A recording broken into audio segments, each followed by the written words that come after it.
Sore ini kita mau membahas tentang salah satu putri Rasulullah yang sangat dicintai Rasulullah, yaitu Fatimatuz Zahra atau Fatimah. Az-Zahra itu sebutan bagi beliau. Apa itu Az-Zahra? Az-Zahra niku artinya bunga. Ya, kenapa disebut bunga? Karena sangat indah, sangat mempesona. Nanti kita membahasnya ya. Itu sebutan yang sangat mulia bagi beliau, disebut sebagai bunganya Rasulullah, makanya disebutnya Fatimah Az-Zahra. Jadi, siapa itu Fatimah Az-Zahra? Jadi Fatimah Az-Zahra niku putri Rasulullah, putri bungsunya Rasulullah. Ya. Jadi Rasulullah itu niku punya berapa anak? Bu Ibu? 7. Nggih. 7 nggih. 3 cowok, 3 kakung jaler, nggih. Kemudian 4 perempuan. Salah satunya adalah Fatimah Az-Zahra. Nah, Fatimah Az-Zahra menikah lahir 5 tahun sebelum masa kenabian Nabi. Jadi waktu itu Rasulullah umur 35 tahun, ya, lahirlah Fatimah Az-Zahra. Jadi ketika kemudian Rasulullah itu digelari sebagai Rasulullah di usia 40 tahun, Fatimah usianya 5 tahun. Sehingga Fatimah itu sudah mulai tahu kegiatannya Rasulullah ketika sudah menjadi Rasulullah itu seperti apa. Kegiatan Muhammad setelah menjadi Rasulullah itu seperti apa ya. Mulai dari Rasulullah itu disakiti oleh kaumnya, terutama oleh orang-orang Quraisy, ya. Sejak usia yang sangat kecil, ya, usia 8, 9, 10 itu siapa Fatimah ini sudah membersamai Rasulullah kemana-mana. Sampai kemudian Rasulullah itu pernah sholat di depan Ka'bah, ya. Orang-orang kafir Quraisy itu, ada Abu Jahal, Abu Lahab begitu ya.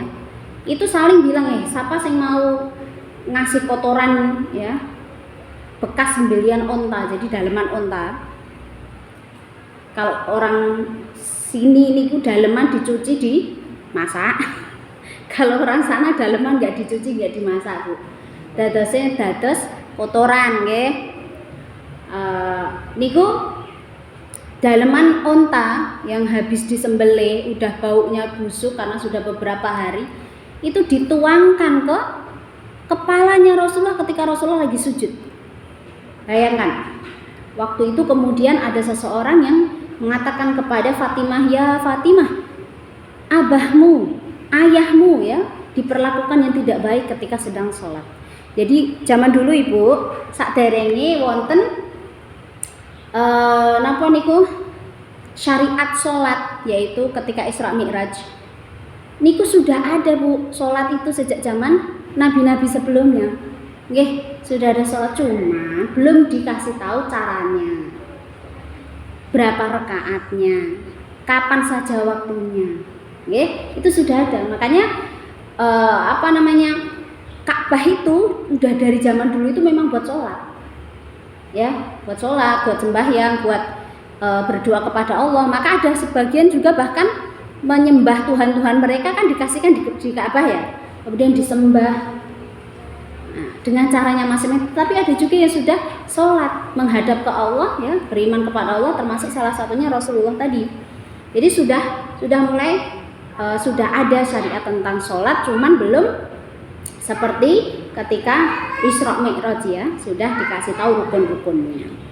Nah, kemudian Fatimah yang membersihkan anak usia 9-10 tahun. Kalau zaman sekarang anak 9-10 tahun, ya, Duk, nyuci piring gitu wis. Wah, kayak gitu nggih. Seakan-akan dikapak nih kayak dihukum ngoten ya. Disuruh bersihin kamar kayak apa? Wah, sebentar gitu ya. Nanti kusik ya, dan macam-macam. Tapi Fatimah sudah tahu perjuangan ayahnya menjadi rasul itu sejak usia 5 tahun tadi. Bayangkan gitu ya. Hingga ketika kemudian usia 9-10 tahun itu melihat Rasulullah seperti itu kan ikut menangis, ya abati, ya ayahku, kenapa engkau sampai begini? Nggak apa-apa, kata ayahnya, sudah dibersihkan. Ya, kemudian beliau Fatimah ini juga sering banget mengikuti Rasulullah kemana-mana. Salah satunya waktu itu Rasulullah itu lagi disakiti sama orang-orang musyrikin pada saat itu, sampai kemudian pelipisnya itu berdarah. Pelipis niki ya, dilempari, berarti dilempari batu, lempari macam-macam, itu kan berdarah nih. Kemudian Rasulullah hampir pucat gitu ya, kaget karena ada darah. Ya, lalu Fatimah mengatakan, ya Rasulullah, engkau takut ya dengan darah? Kata Rasulullah, tidak.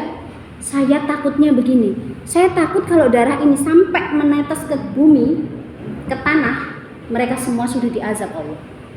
Saking sayangnya kepada umatnya, Rasulullah itu sampai nggak pengen darah itu netes ke tanah, karena kalau sudah begitu Allah bakal mengazab.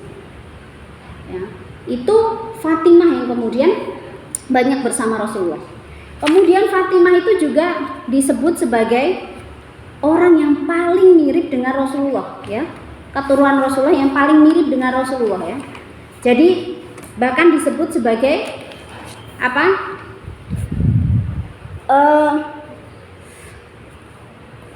orang yang paling mirip, baik perilakunya, postur tubuhnya, meskipun cewek, Fatimah itu paling mirip dengan Rasulullah. Cara jalannya mirip sekali. Sehingga Aisyah itu dalam beberapa hadis itu menyebutkan begini. Ketika Fatimah itu mendatangi Rasulullah, ya, kami semua itu melihat seperti seorang wanita, seperti Rasulullah tapi dalam bentuk wanita gitu ya. Karena saking miripnya cara jalannya, ya.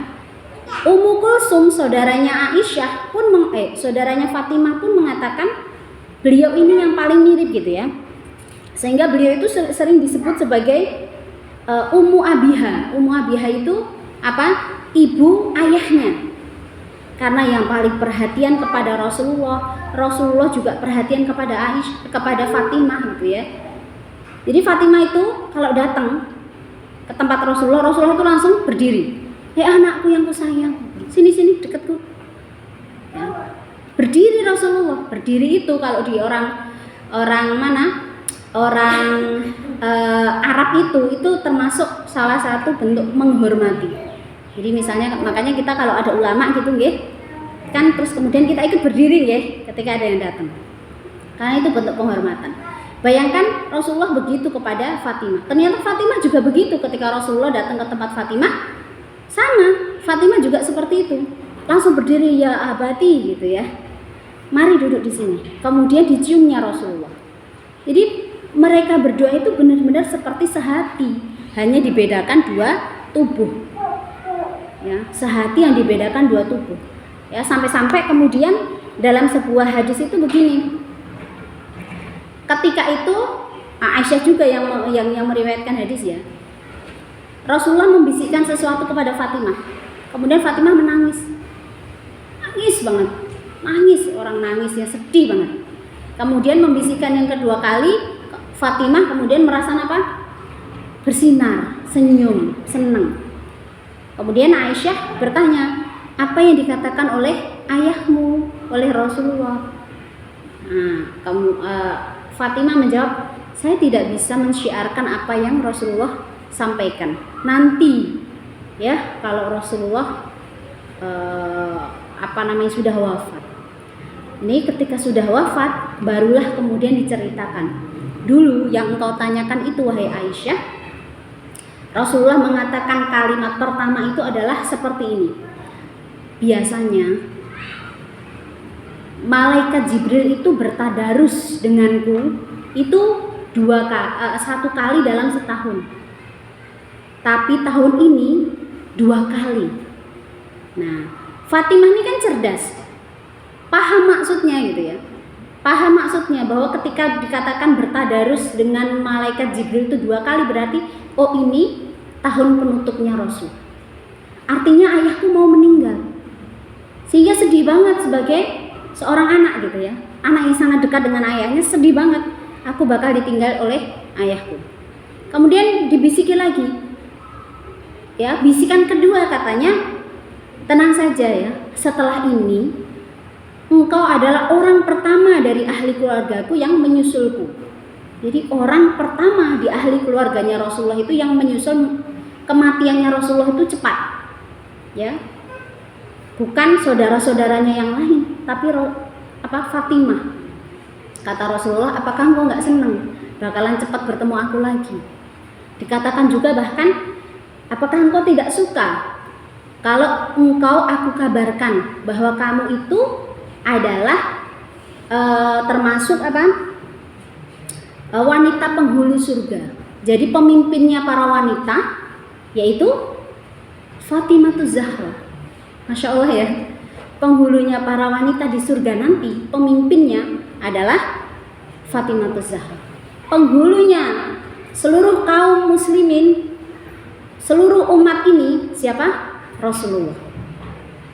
Tapi penghulunya para wanita adalah anaknya beliau. Makanya sedemikian luar biasanya beliaunya ini, kita kemudian diberikan dari banyak hadis-hadis ini, kemudian kita diberikan pertanda gitu ya, bahwa oh ini bukan orang biasa loh Fatimah itu. Makanya kita disuruh untuk menyayangi beliau dan keluarganya, baik suaminya, kemudian anak-anaknya gitu ya, bahkan ahli bait yang sampai sekarang ini kita sebut sebagai para habaib, kekasih kita. Maka kita disuruh untuk menyanyi. Kenapa? Karena lahir dari Fatimatus Zahra, orang yang oleh Allah sendiri disebut sebagai salah satu dari 4 perempuan terkemuka di muka bumi. Dalam sebuah hadis disebutkan ada 4 orang wanita yang tiada duanya ya di muka bumi itu. Yang pertama adalah Asiyah binti Asiyah binti Muzahim, itu istrinya Fir'aun. Kemudian Maryam ya binti Imran, ibundanya Nabi Isa. Kemudian yang keempat Khadijah Al-Kubra, istrinya Rasulullah. Dan yang keempat adalah Fatimah Zahra, putri kesayangan Rasulullah. 4 orang ini tiada tanding sampai kapanpun, sampai dunia ini berakhir. Masya Allah. Maka ketika Fatimah itu menjadi salah satu orang yang diagungkan, dimuliakan, kita perlu untuk kemudian mencintai beliaunya, ya, memuliakan ahli keluarga beliau, karena itu termasuk keutamaan. Jadi Rasulullah itu bahkan sempat memberikan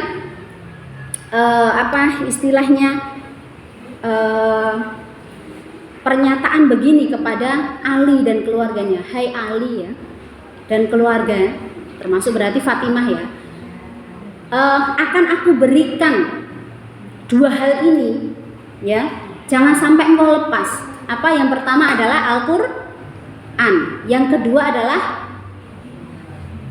dalam satu hadis disebutkan Al-Quran dan As-Sunnah. Dalam ini sahih Bukhari. Dalam hadis yang lain juga disebutkan Al-Quran dan ahli keluarga, utrat, ahli keluarga. Dan ini juga sahih, bahkan dikatakan lebih sahih. Jadi tingkatannya sahih dan lebih sahih. Sehingga 2 hal ini, bahkan 3 hal ini, siapa? Al-Quran, As-Sunnah, dan ahli keluarga Rasulullah ini yang patut untuk kemudian kita pegang. Tentu ahli keluarga yang seperti apa yang sudah kita pahami adalah Fatimah Zahra, kemudian suaminya Ali bin Abi Thalib, dan kedua putra beliau.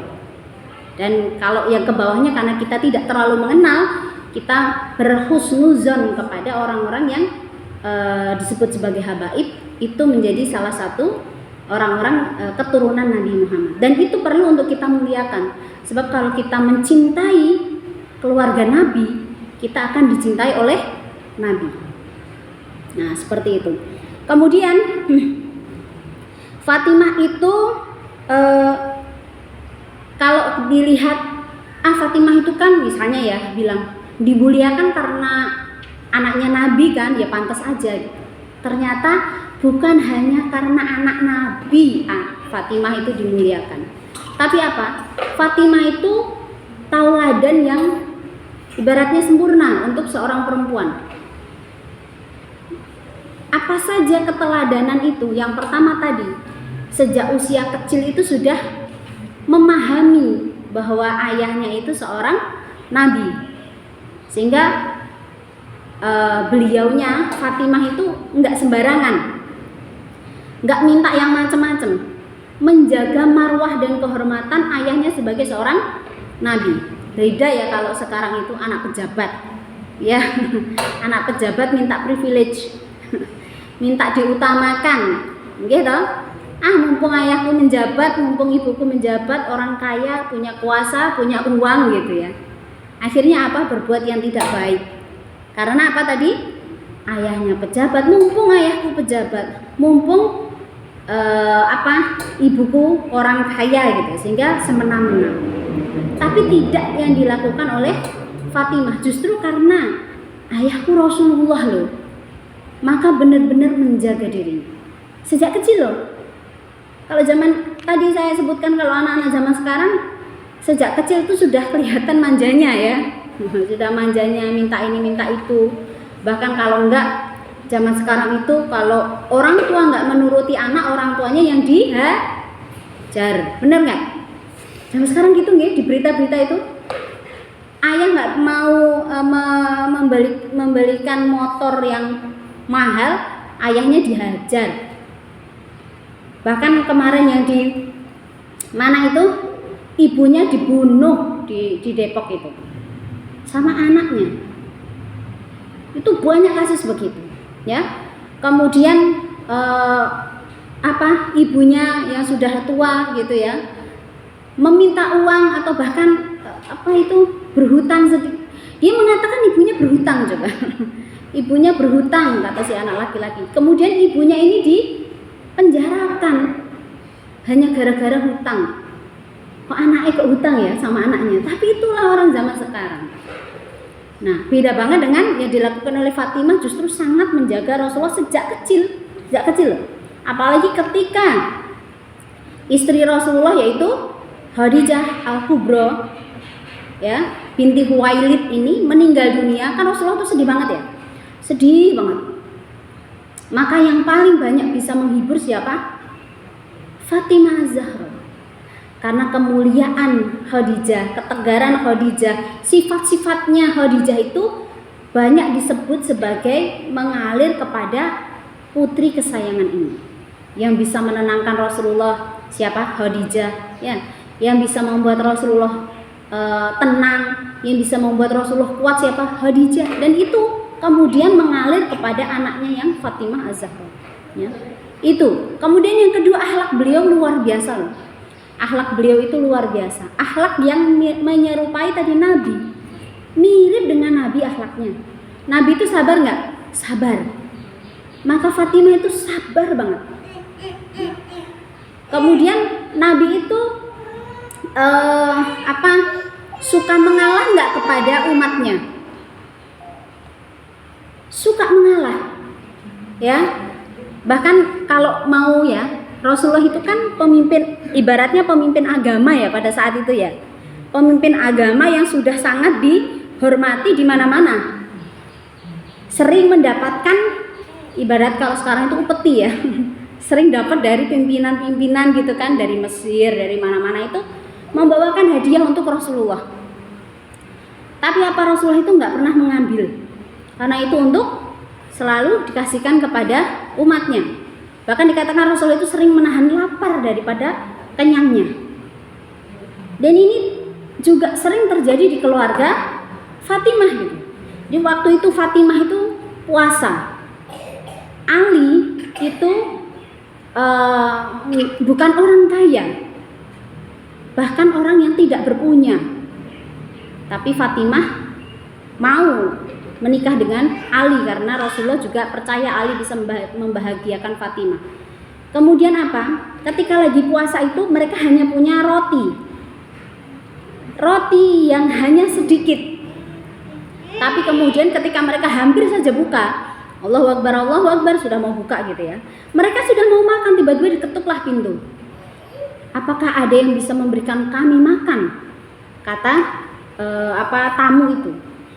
Maka apa yang terjadi? Fatimah menyuruh Ali untuk berikanlah. akhlaknya sama, mirip dengan Rasulullah. Makanya kenapa dimuliakan karena itu. Kemudian yang kedua itu sederhana. Kalau misalnya kita nggak usah membandingkan dengan anak pejabat, kita saja suka nggak kalau kita itu punya ART, ya, asisten rumah tangga, kita tinggal enak-enak, ya, mungkin suami kita nggak harus kaya banget, tapi suami kita gajinya cukup lah gitu ya, buat bayar ART. Pasti kita pengen deh punya ART, ya, kita di rumah tinggal duduk manis, ya, kadang ikut nongkrong di kafe dengan para sosialita gitu, pokoknya asik lah hidupnya. Nggih, manusiawi perempuan itu punya keinginan kayak gitu, nggih, manusiawi nggih, asal nggak berlebihan, manusiawi, masih manusiawi. Apalagi mungkin kita sangat capek ya, ngurus ini ngurus itu, apalagi kita juga ikut bekerja misalnya, punya penghasilan, manusiawi gitu. Tapi Fatimah ini putrinya Rasulullah, yang Rasulullah itu punya banyak budak, tapi nggak pernah dipakai untuk beliau dan keluarganya. Jadi budak, kalau punya budak, pada masa itu budak belum dihapuskan, jadi masih bertahap penghapusan budak itu. Jadi ketika punya budak dikasihkan orang lain, punya budak dimerdekakan dan sebagainya. Jadi nggak menikmati budak justru Rasulullah dengan keluarganya itu. Ya, untuk apa? Mengajarkan kepada umatnya sederhana aja gitu. Coba kalau Rasulullah itu mengajarkan punya budak banyak, kira-kira kita kayak gimana? Jadi rakus nggak kita saat ini? Rakus ya, sunnah lu ini punya budak gitu kan? Gak apa nggih? Sunnah itu memperlakukan budak begini gitu. Dan Masya Allahnya Rasulullah itu memberikan gambaran keluarga yang sederhana, dan itu terlihat di keluarganya Fatimah. Sederhana banget beliau ini, tangannya itu sampai lecet-lecet Bu Ibu. Tangannya kapalan kalau zaman sekarang. Kalau punya kapal mah nggak apa-apa, ini kapalan ya. Jadi kapalan, kasar, lo cewek lo. Pengennya kalau zaman sekarang kan skincarean ya, halus gitu.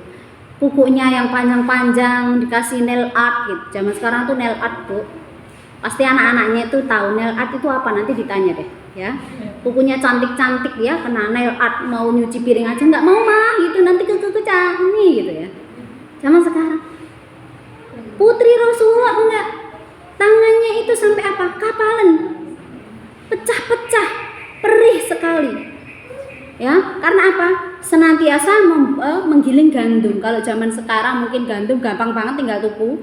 Udah ini, ataupun kalau zaman dulu sudah mulai ada penggilingan gandum ya tinggal digilingkan. Nah, ini enggak. Jadi pakai batu yang memutar itu, menggiling sendiri sampai tangannya pecah-pecah.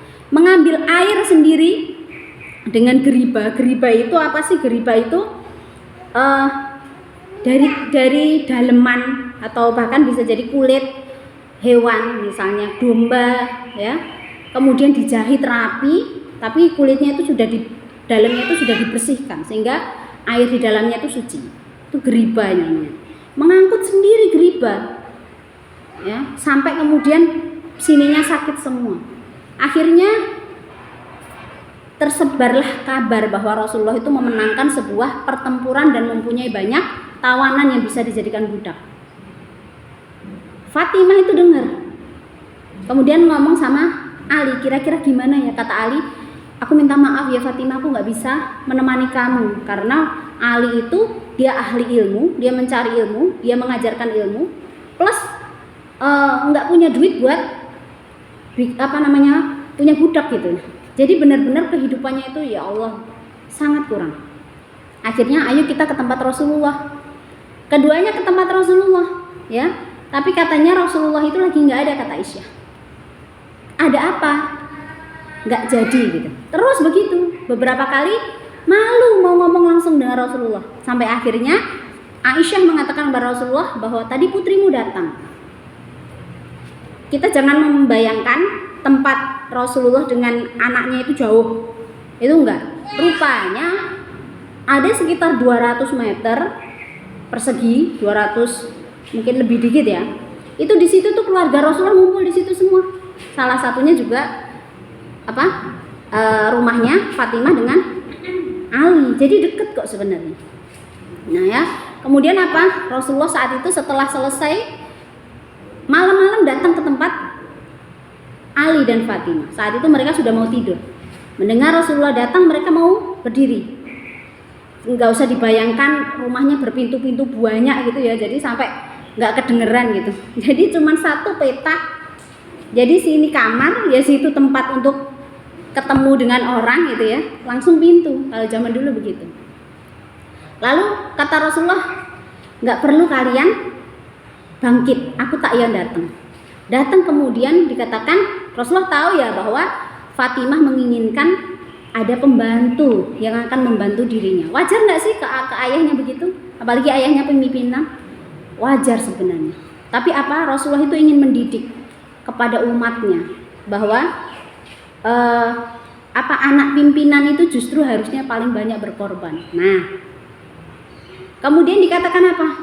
Maukah engkau aku berikan sebuah amalan yang dengan amalan itu kamu merasa cukup, bahkan mengalahkan dunia dan seisinya. Cukup, merasa cukup.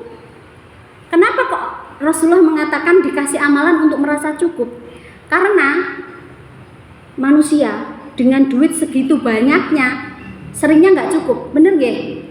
Masih sering merampok orang. Yang korupsi itu kan merampok orang ya, padahal udah kaya. Coba bandingkan misalnya kita, kayaknya kita merasa ya kalau kita itu paling nanti kalau aku dikasih uang 100 juta kayaknya udah cukup deh. Itu saat ini Bu. Ntar kita dapat 100 juta kita masih mikir kayaknya dapat 1 miliar cukup deh.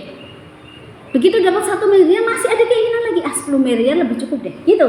Manusia tuh begitu, nggak ada cukupnya. Makanya banyak orang yang menghalalkan segala cara untuk menambah kekayaannya. Makanya kenapa Rasulullah itu justru memberikan amalan apa? Biar hatinya cukup. Tak kasih amalan, biar hatimu cukup. Jadi nggak merasa kurang. Sekalipun mohon maaf, sebenarnya kurang, tapi hatinya sudah merasa sangat cukup, sehingga sangat qanaah, sehingga sangat bersyukur kepada Allah. Apa amalan itu? Pasti ibu-ibu sampun ngertos nggih. Amalan itu adalah yang pertama ya, sebelum tidur itu dikatakan apa? Bacalah subhanallah 33 kali.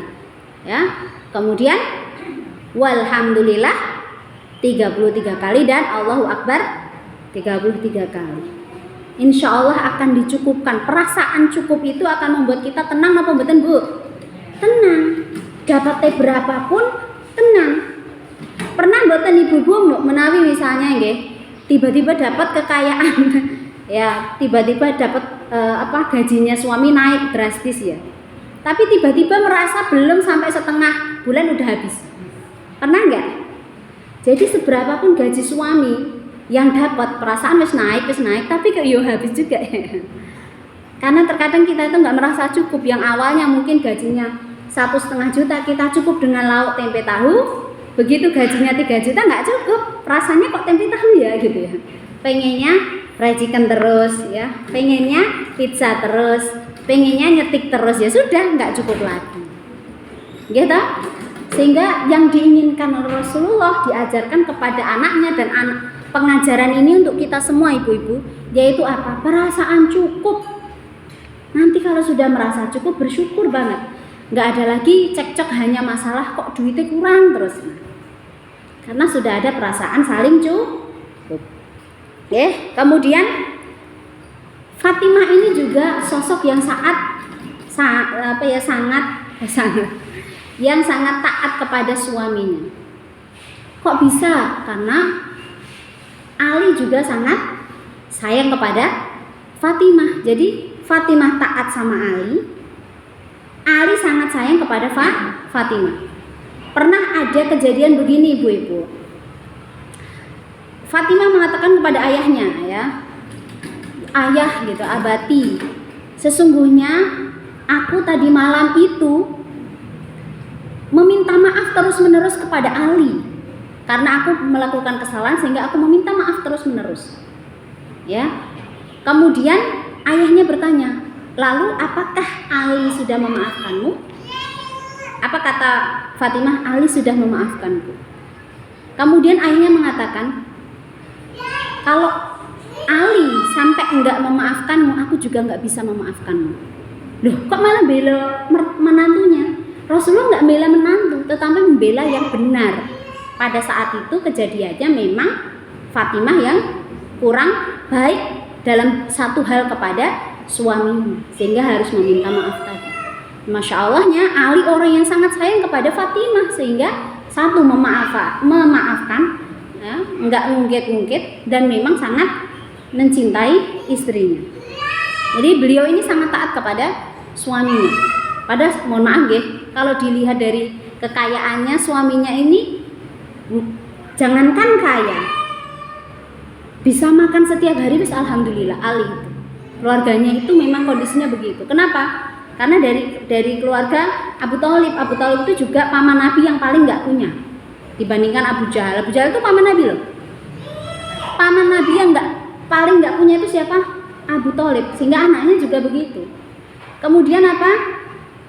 Ketika Fatimah itu sebelum menikah dengan Ali, itu banyak orang-orang kaya yang pengen menikah dengan Fatimah, termasuk Abu Bakar dan Umar.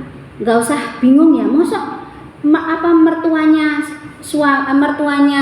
Rasulullah pengen menikahi anaknya gitu ya. Kalau di sana itu nggak masalah gitu. Apalagi ini untuk menguatkan persaudaraan gitu ya, persahabatan di antara Rasulullah dengan Umar ataupun dengan Abu Bakar. Tapi apa jawaban Rasulullah? Saya sedang menunggu takdir. Saya sedang menunggu jawaban yang pas. Intinya ditolak. Padahal Umar, Abu Bakar itu termasuk orang yang kaya dibandingkan Ali. Tapi kemudian Ali yang saat itu malu-malu kucing mendatangi Rasulullah, mengungkapkan apa yang ingin diungkapkan. Kata Rasulullah, ini yang kutunggu. Emang sebenarnya sudah nunggu Ali. Masya Allah ya, Rasulullah itu sudah memilihkan untuk anaknya. Ternyata yang dipilihkan bukan orang kaya, karena masih banyak yang ingin menikah dengan Fatimah. Siapa sih yang nggak pengen menikah dengan anak Rasul gitu ya. Tapi Rasulullah itu memilihkan kepada orang yang paling tepat untuk Fatimah, untuk bisa mengajarkan kepada umatnya, ini loh salah satu contoh keluarga yang keren nantinya. Kalian bisa contoh, bukan dari keluarga yang kaya raya, tapi semuanya bahagia. Bukan dari keluarga kaya raya, semua qanaah kepada Allah, bersyukur kepada Allah, anaknya jadi semua, Hasan dan Husain jadi semua. Masya Allah ya. Nah, jadi benar-benar pengajaran Rasulullah kepada kita itu melalui ahli baitnya ini. Nah, kemudian yang terakhir, Fatimah ini orangnya sangat pemalu sekali. Kalau kita malu-maluin, tapi Fatimah ini pemalu sekali. Maksudnya apa? Jadi Fatimah itu orang yang sangat malu, terutama misalnya beliaunya itu dilihat orang lain yang bukan mahramnya, atau orang yang bukan mahramnya itu suka melihat dia, itu sangat malu. Tapi kalau zaman sekarang malah kebalikan nggih. Kita itu malah berlenggak-lenggok di sosial media, biar apa? Biar di like banyak orang, biar biar di apa dan sebagainya gitu. Mohon maaf kalau banyak yang live itu ibu-ibu udah pada tua-tua, bukannya udah ngaji, ingat mati, malah goyang. Mohon maaf ya kayak gitu di TikTok, di macam ngeri banget kalau kita lihat. Ya, buka-bukaan. Padahal ya udah tua gitu ya. Nggak cuma anak-anak, nggak cuma remaja, sampai ibu-ibu tua, nenek-nenek pun begitu. Ini zaman sekarang, rasa malu yang hilang. Padahal kita itu diajarkan untuk seperti Fatimah, punya rasa malu yang tinggi. Dilihat orang, dilihat tok lo ya, itu malu. Ya, lihat saja malu. Melihat orang yang bukan mahramnya juga malu gitu. Ada perasaan sangat malu. Nah, kemudian suatu saat Fatimah itu melihat ada orang yang membawa jenazah lewat depan rumah, membawa jenazah salah satu sahabat Nabi.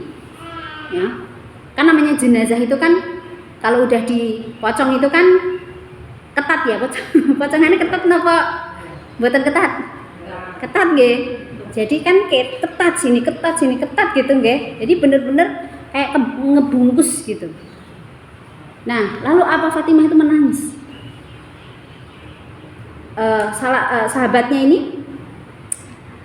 mengatakan, seorang muslimah dekatnya itu mengatakan begini, kenapa engkau menangis? Ya, dikatakan, apakah besok aku akan kalau mati kayak gitu? Ya kan kita mati memang begitu. Bukan, kata Fatimah.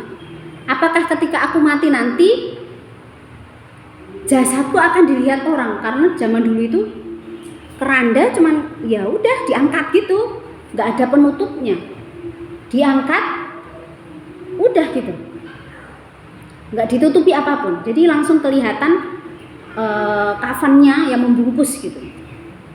Kalau kita kan mungkin nggak sampai mikir gitu ya, ya wis mati gitu kan, udah mati gitu, apapun nanti dilihat orang dan sebagainya, sudah nggak ada penghisapan terhadap amal kita, nggak nyangkut amal lah.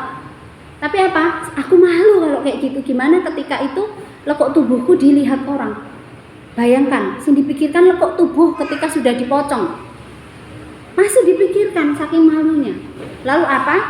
Beliau mengatakan kepada suaminya, mengatakan kepada orang-orang terdekatnya, untuk apa? Nanti kalau aku mati minta tolong untuk ditutupi. Nah, dikisahkan, kata para ulama itu, inilah pertama kali jenazah yang dipakein keranda tertutup. Itu karena Fatimah yang menginginkan. Masya Allah ya. Akhirnya kita tahu sekarang ada keranda yang ditutup ya. Bukan hanya agar tidak terlihat seperti apa bentuk mayatnya, tapi juga mungkin ben rameteni anak-anak. Kalau di sini kan gitu ya, ben rameteni anak-anak gitu. Masya Allah, ada banyak ilmu yang kita dapatkan dari apa yang Fatimah Az-Zahra itu kemudian lakukan istilahnya dalam seluruh hidupnya. Inilah Fatimah Az-Zahra ya. Maka bahkan ketika Fatimah itu orang yang sangat dekat dengan Rasulullah. Bahkan ketika para istri Rasulullah itu lagi berantem. Jadi istri Rasulullah itu pernah berantem? Pernah, namanya manusia. Cemburu, saling cemburu itu wajar. Jadi dikisahkan begini. Aisyah itu dikisahkan sebagai istri Rasulullah setelah Khadijah yang sangat dicintai Rasulullah. Ya, sangat dicintai Rasulullah. Bahkan Rasulullah mengatakan ketika ditanya siapakah di kalangan laki-laki yang paling kau cintai, Abu Bakar. Siapakah yang di kalangan perempuan yang paling kau cintai? Aisyah. Ya, disebutkan begitu. Sehingga orang-orang itu tahu kalau Rasulullah itu sangat mencintai Aisyah radhiyallahu an. Maka ketika orang-orang itu kalau pengen ngasih hadiah, mungkin ngasih madu, ngasih kurma, ngasih apapun itu pas Rasulullah itu di rumah Aisyah. Jadi tadi loh seperti yang saya katakan, rumah Aisyah, rumah istri-istri yang Nabi itu berderet-deret, dekat. Makanya kan kelihatan ya. Oh, lagi pas di tempatnya Aisyah kok banyak banget yang datang, yang ngasih kado ibaratnya, ngasih apa, ngasih penghormatan, ngasih apa itu pas Rasulullah di tempat Aisyah. Dalam artian apa? Oh, Rasulullah lagi seneng nih karena di tempat istri yang sangat dia cintai, sehingga dikasihkan pada saat itu. Istri-istri yang lain seperti Safiyah dan sebagainya begitu ya, itu merasa kita kok nggak diperlakukan begitu gitu.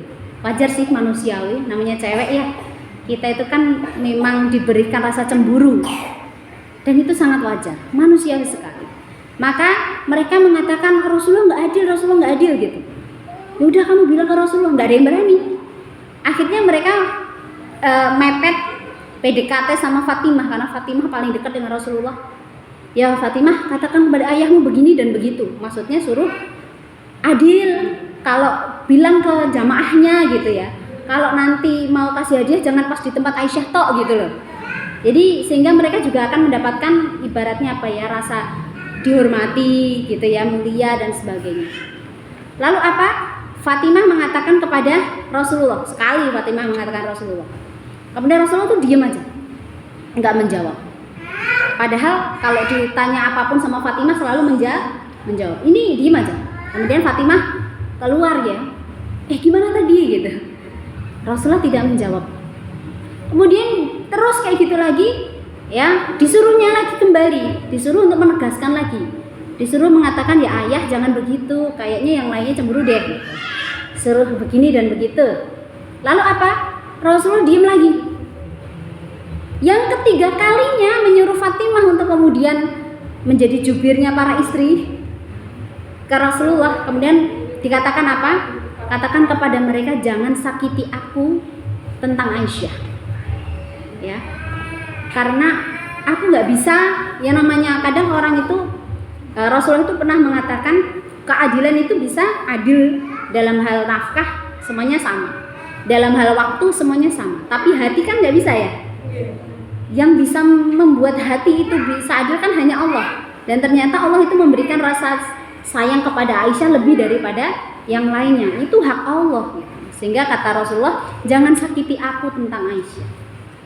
Kemudian Fatimah mengatakan, aku udah gak ikut-ikutan deh kalau kalian mau ngomong sendiri begitu, karena aku sedih Rasulullah sampai begitu, kata Aisyah, kata Fatimah.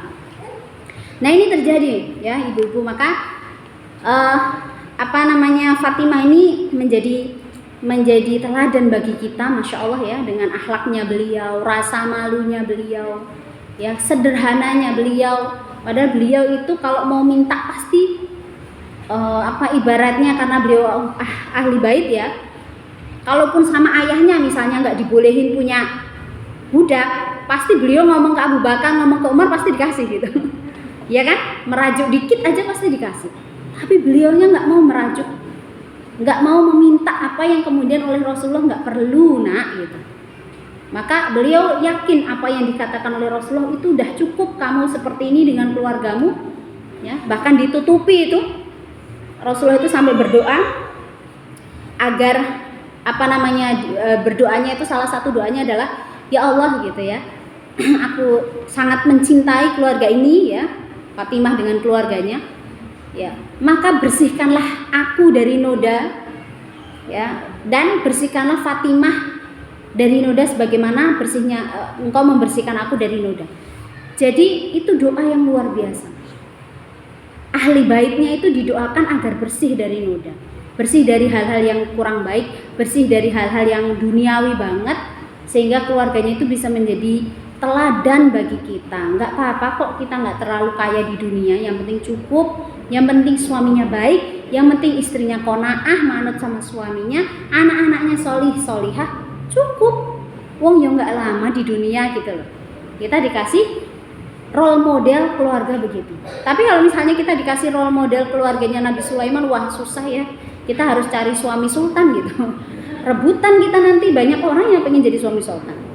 Tapi role model kita dikasih tahu seperti inilah ahli bait Rasulullah. Ya, keluarganya Rasulullah. Ya, seperti itu ibu-ibu. Ya bisa saya sampaikan, semoga bermanfaat. Kita bisa meneladani Fatimah Az-Zahra, dan kita juga bisa kemudian berharap kita menjadi salah satu barisan beliau yang nantinya di surga bersama beliau. Kan beliau pemimpinnya nih, para muslimah, para mukminah. Nah kita pengen jadi barisan di belakang beliau, ya. Dan kita bisa bersua seperti apa sih Fatimah ini. Sebagai penutup, saya kisahkan bagaimana beliau pergi meninggalkan dunia ini. Jadi ketika Rasulullah sudah meninggal, beliau ini, Fatimah ini, terngiang-ngiang dengan ucapan Rasulullah bahwa engkau akan segera datang kepadaku.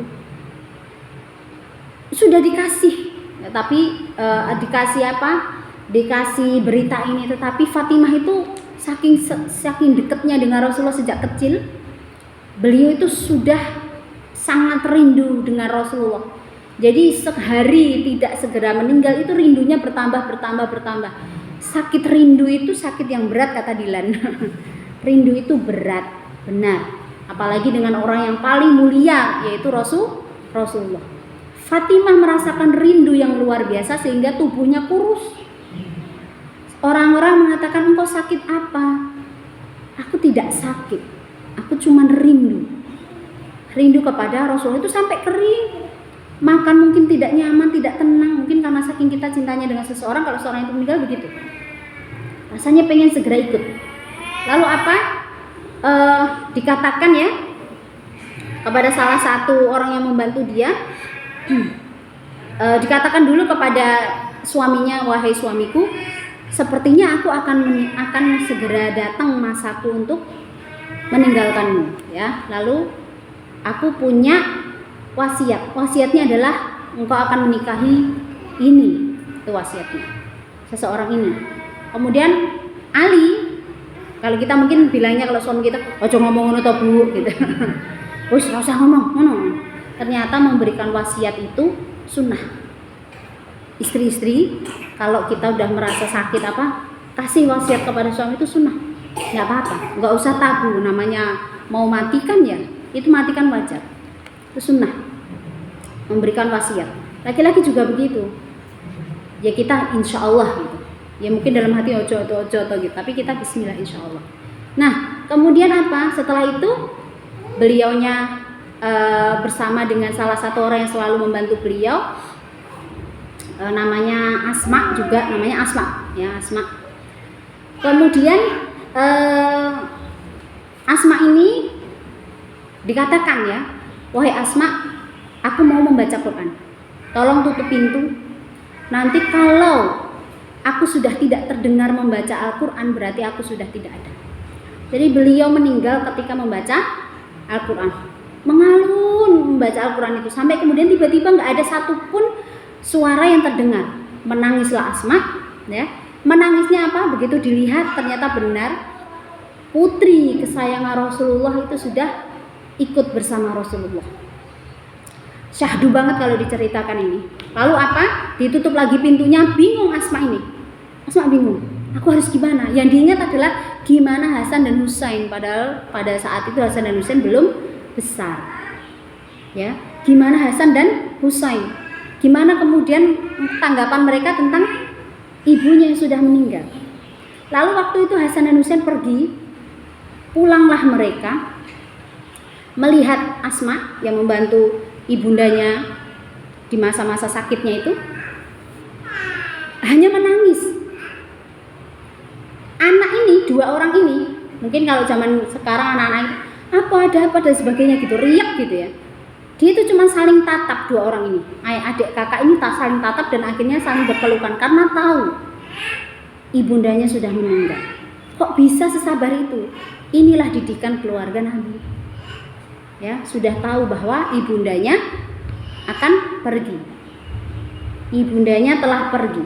Dan itu mereka hanya saling berpelukan, kemudian membuka pintu kamar dan mengurus jenazah ibunya. Masya Allah ya. Jadi itu terakhir kali kemudian beliaunya di dunia ini, dan kemudian yang memandikan adalah Ali, suaminya. Jadi kalau ada orang yang mengatakan, ada mungkin entah ustadz siapa yang mengatakan Fatimah itu nggak dimandikan waktu meninggal gitu ya, karena saking mulianya, itu hoax, itu tidak berdasar. Karena Fatimah itu memberikan contoh bahwa menjadi mukminah yang manusiawi seperti kita. Hidupnya saja manusiawi, punya banyak kurangnya ya, punya uangnya kurang gitu. Apalagi meninggalnya itu benar-benar untuk memberikan gambaran ya nek meninggal ya dimandikan, nggak mungkin nggak dimandikan. Tapi yang memandikan adalah ahli keluarganya yang pada saat itu adalah suaminya. Nah, seperti itu, dan kemudian beliaunya dimakamkan, dan itu menjadi sebuah akhir dari pertemuan kita bagaimana mengulas tentang Fatimah Az-Zahra. Semoga kita semua nantinya bisa menjadi salah satu orang yang berada di barisan beliau. Amin ya rabbal alamin. Saya tutup. Wassalamualaikum warahmatullahi wabarakatuh.